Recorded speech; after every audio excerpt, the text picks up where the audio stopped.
Hey there! If you've ever wanted to build a real website with Python, you're in exactly the right place.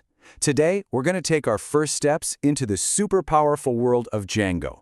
And believe me, by the end of this, you'll have a real project up and running. So here's our game plan. We'll start your Django journey, get your workspace set up just right, build the project's foundation, and then bring your very first app to life. After that, we'll touch on managing data, and finally, point you toward your next steps. It's a straight shot from zero to a running website. All right, let's dive in. So, what is Django? It's a high-level Python web framework, which is just a fancy way of saying it's designed for super fast development and really clean, practical design. It's honestly perfect for beginners because it handles all of the boring, complex stuff for you, so you can focus on your actual ideas. I'm going to go ahead and guess the answer as a big yes. That feeling of creating something from scratch and seeing it live in a browser, it's just awesome. And we're literally just a few steps away from making that happen right now. Okay, time to get our hands dirty. And listen, a clean setup is absolutely key. Taking a few minutes to organize our workspace now is going to save you so many headaches down the road. It just makes the whole process way smoother. First things first, Django is a Python framework, so we need Python. Just pop up in your terminal or command prompt and type in Python-version. As long as you see a number that's 3.6 or higher, you are good to go. If not, no big deal. Just head over to the official Python website and grab the latest version. Now, before we install anything else, let's talk about a crucial best practice, a virtual environment. Think of it like a clean, separate bubble for each of your projects. It makes sure that all the tools you install for this project won't mess with any of your other projects. Trust me on this, it is an absolute lifesaver. And you know what? Setting one up is way easier than it sounds. First, we install the tool with pip. Then, we use it to create a new folder for our environment. We'll call it My Project Env. And finally, we activate it. The cool part is, you'll know it's working when you see the environment's name pop up right there in your terminal prompt. With our workspace all prepped and ready to go, it's time for the real magic. We're now going to install Django itself and create the actual skeleton of our new project. So, while our environment is active, we just run two simple commands. First, pip install Django, which pulls the entire Django framework into that little bubble we just created. Then we use Django admin start project, and this command is like a magic wand. It instantly generates the entire folder structure we need. So what did that command actually just do for us? It built this core structure. Let's look at the big three. Manage.py is basically your project's command center. Settings.py is where all the configuration lives. And urls.py, that's the traffic cop for your site, telling every request exactly where to go. All right, this is the moment of truth. Back in your terminal, type python manage.py run server. This command fires up Django's handy little built-in web server, which makes your project instantly accessible right from your browser. And boom! There it is!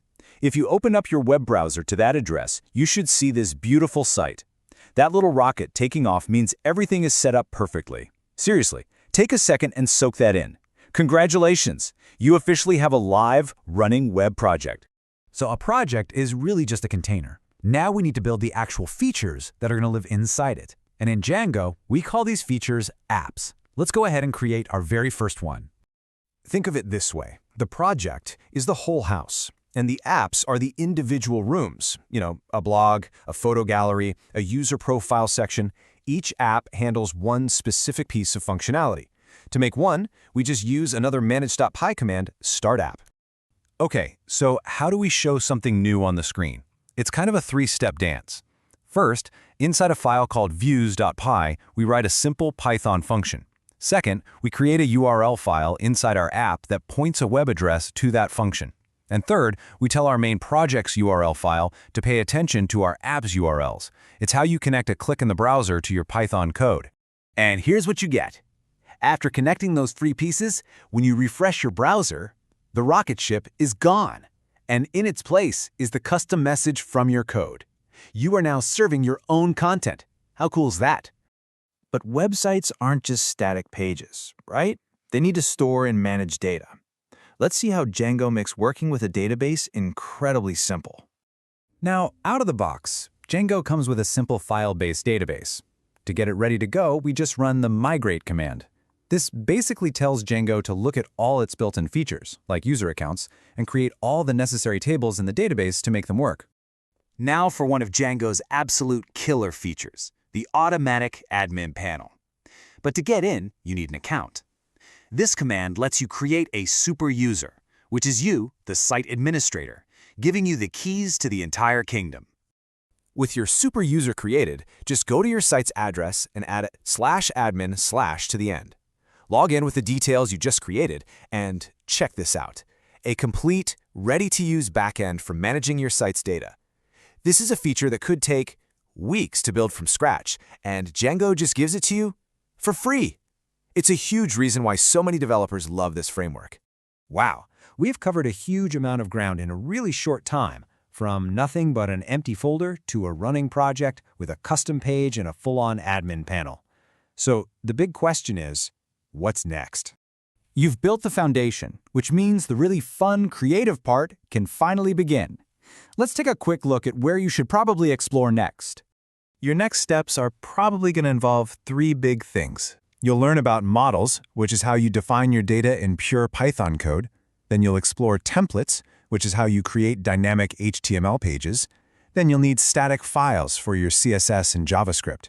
And of course, the official Django documentation is always your best friend. And that's pretty much it. In just a few minutes, you've learned the fundamental building blocks for pretty much any Django web application.